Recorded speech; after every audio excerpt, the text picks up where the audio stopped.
legislative and policy framework that needs the IEBC commissioners to settle down, Mr. Speaker. I know they want to issue of technology.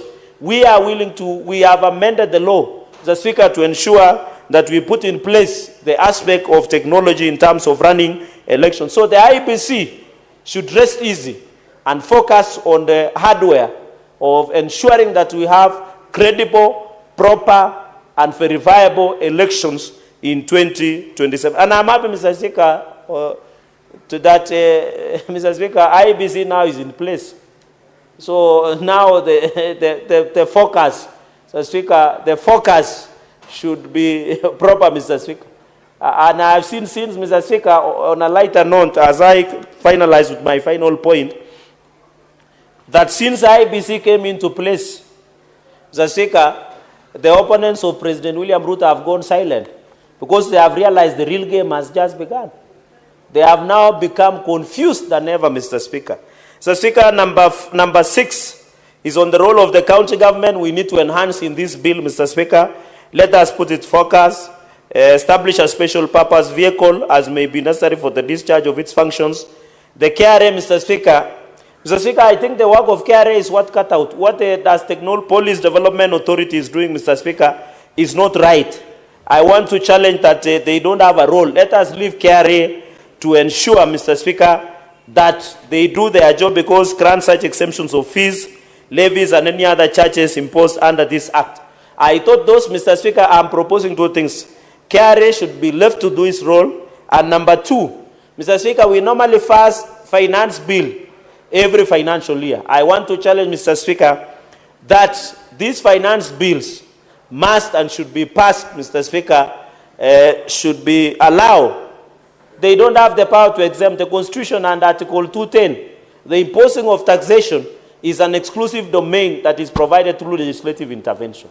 Mr. Speaker, let's allow the finance bill to be the one to take care of exemptions or taxes or any levies imposed under this act, Mr. Speaker. Mr. Speaker, even I'm happy with technology because now as we talk, Mr. Speaker, across the country, and Kenya alongside South Africa, Mr. Speaker, are one of the countries that are accessing technology. Mr. Speaker, and therefore I'm happy to report that under President William Ruto's government, Mr. Speaker, 24,000 fiber optic cable has been laid across the country. This will ensure accessibility of internet. The only problem I have, Mr. Speaker, and I know the ICT committee, in conclusion, the cost of internet charges in this country is still very high. The Safaricom, the Airtel, and other even Telcom, Mr. Speaker, the cost of internet is still very high. The cost of bundles. Mr. Speaker, whenever you buy, for example, under Safaricom, you buy a bundle of 999 shillings. You get 10 GB. Mr. Speaker, why does it have to expire after 7 days? Yet it is something you have bought it. Mr. Speaker, there is something, we must reform the issue of internet, Mr. Speaker. Because when I buy 10 GB for almost 1,000 shillings, why should it expire and it is my bundles? Mr. Speaker, Safaricom and other agencies must be called to order. There should be no expiry on something you have bought, Mr. Speaker. And I'm happy the Deputy Party Leader of ODM is here and is very passionate on issues of ICT, Mr. Speaker. Senator Utsosi and my good neighbor of Vihiga. We should be told, why should data expire? Yet you have bought it, is yours, Mr. Speaker. Whenever you buy maize, because we grow maize, I give you 10 bucks. It should not expire, Mr. Speaker. The goods and content services should remain as is, Mr. Speaker. In fact, with the laying of 24,000 fiber optics across the country, the access to internet should be very careful. Mr. Speaker, I want to report under President William Ruto, we have 1,494 Wi-Fi hotspots for Mamamboga and Boda to access Wi-Fi wherever they are. Mr. Speaker, since President William Ruto came to eCitizen, which is part of the ICT, more than 22,500 services have been shifted from 353 services before the President came into power, Mr. Speaker. And this through online, because we are discussing about technology. More than 300,000 youth have been taken through AJAABU program, courtesy of the ICT, alongside 290 digital hubs, Mr. Speaker. Mr. Speaker, I want to confirm to the House, out of 404 proposed digital hubs, 316 operational digital hubs has been put in place under President William Ruto's government. So the point I want to prove in conclusion is that this Kenya Kwanza administration and the broad-based government is very keen and in support of technology in this country, Mr. Speaker. We want the young people to get access to technology. We want the internet to be affordable. We want, Mr. Speaker, you remember in 2022 elections, there were constituencies that there was no network coverage. When we were in Mandera, Wajir, Turkana, Garissa, we still have a problem with network coverage, Mr. Speaker. Why? Because of terrorism, even in Lamu. Terrorists nowadays, Mr. Speaker, are targeting the masts. The mast, Mr. Speaker. They are targeting the mast of the... We need the SIPU. Mr. Speaker, there is a unit in police called Critical Infrastructure Police Unit. It's called SIPU. Critical Infrastructure Police Unit. They must protect this mast that due for network coverage, Mr. Speaker, so that the people of Mandera, Wajir, Garissa, Marsabit, all the way to Turkana, even to some parts of West Pokot, Mr. Speaker, even to finish the issue of cattle rustling and banditry in Kerio Valley, Mr. Speaker, is to ensure there is proper network coverage in Kerio Valley, in Baringo, in Samburu, even in other areas that are suffering from insecurity, by ensuring that there is accessibility of technology. Mr. Speaker, you remember I did bring an amendment of Cancer Prevention Act. One of my proposals was use of telemedicine. It doesn't make sense, Mr. Speaker, to have a cancer patient or our patients traveling all the way to India to get medical care. One, we are losing resources, taxes. Number two, we cannot hire enough doctors. Mr. Speaker, why don't we use telemedicine, courtesy of this technology? You are somewhere in Vihiga, you are somewhere in Kisumu, you are somewhere in Lamu, in Homa Bay, in Nairobi, in Kilifi, in Nyamira, Mr. Speaker, in Nairobi.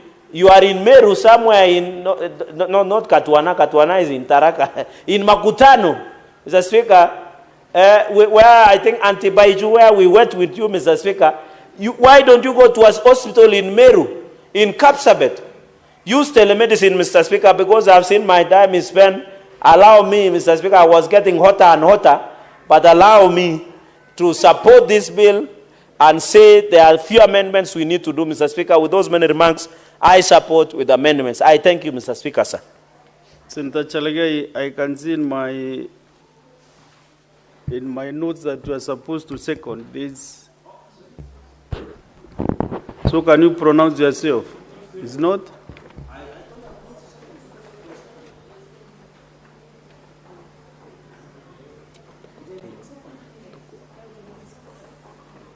It was already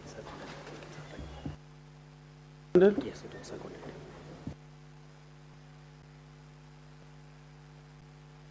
The misdirected by Mr. Mogere, who is in charge of. So then let us have Senator Karenyam contribute. I open the motion for debate. Senator Sosi seconded. Thank you, Mr. Speaker. I rise to support the Technopolis Bill of 2024. Mr. Speaker, Kenya is not short of tech talent.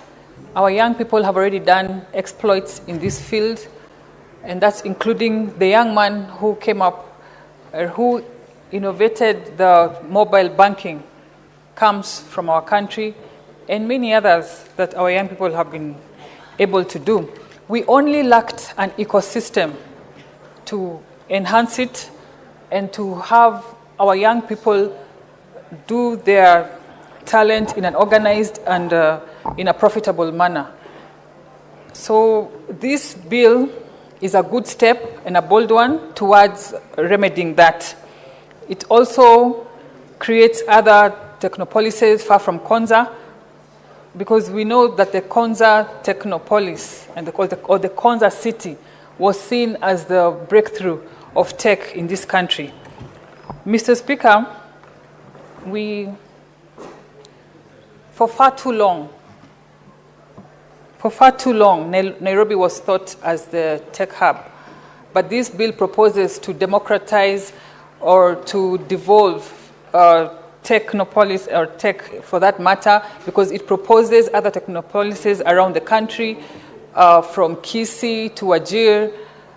And we have to ask ourselves, how will these sites be identified so that we are careful not to introduce tokenism when we are picking the sites, so that if you come from a marginalized area, then you are out of luck. Mr. Speaker, this bill also proposes to streamline bureaucracy so that we don't have to go from one office to the other. Our young people with brown envelopes with many documents. It proposes one permit, one system, and so that will tackle the issue of bureaucracy. The bill also aligns with President Ruto bottom-up policy, so to speak, because what is bottom-up if not to give the Mama Mboga's son an opportunity to also be supported in tech and in their talent. Mr. Speaker, we also have to ask some questions, because this bill has been done in such a way that is hostile to counties. Because how do you ask a county government to support you with land, infrastructure, and all that, then you deny them a seat on the table? Nairobi, for example, has had 100 Technopolis or tech hubs registered without this proposed centralized body. And so that is to show that is not really what we needed. We just needed a devolved innovation framework for the country, so that county governments are very involved in it. And I think that is something that we can come up with as we go, and we can have amendments as we go. But most importantly, let us pass this bill. As a mother and as a leader, and a witness of what tech can do to pull families out of poverty, we need to pass this bill and give our young people an opportunity to turn their dreams into jobs. Thank you, Mr. Speaker. Senator Catherine Mumu. Thank you, Honorable Speaker, for the opportunity to speak to this bill.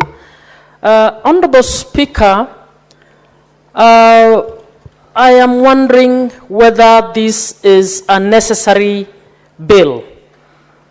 Honorable Speaker, sometimes I get frustrated by bills that come from National Assembly.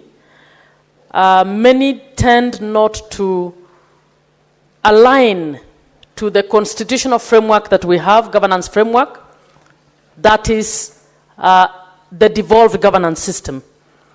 Honorable Speaker, reading through this bill, I went straight to clause 5, which lays out the functions of this authority that is being established. And the first question I asked myself, is this authority necessary? We need to grow the digital technological economy and digital economy in Kenya, but does that require an authority in order for that to happen? And the answer is no. When you look at the 4th schedule, we don't have digital technology as an assignment or a function of the national government. Neither do we have it as a function of the county government, simply because digital technology is an enabler of functions, which means both national and county governments need digital infrastructure and technology to carry out their functions. So if you're talking about businesses, if you're talking about establishing industrial parks, which national government in fact is facilitating in terms of additional allocations and conditional grants to counties, counties are setting up spaces, and nothing in law stops a county from establishing a technopolis if it elects to do so. So a law like this one is actually misleading because it makes it look like for you to establish a technopolis in Kisumu County, you need some authority to come and tell you how this operates. I beg to differ that this is another unnecessary parastatal that is just going to gobble public funds and not assist us.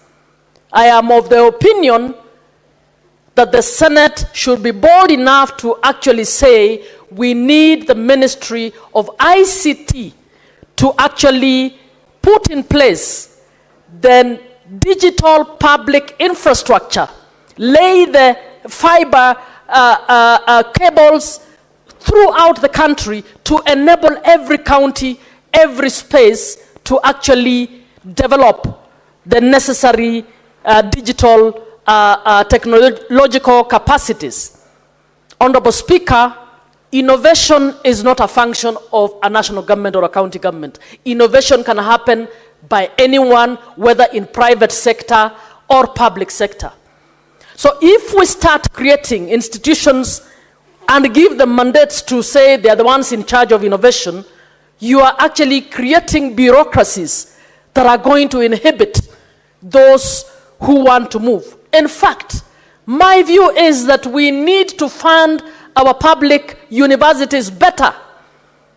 Give our STEM subjects, our STEM departments, more resources, state-of-the-art equipment to actually carry out that innovation. Because learning institutions are the best spaces to actually nurture innovation. If we remove that from the universities and say now we are setting up a parastatal, it is in charge of innovation, it is going to do research, I think we are moving in the wrong direction. Honorable Speaker, at clause 5.1a, 1b, I see that this authority is being given powers to allocate land to investors in a technopolis.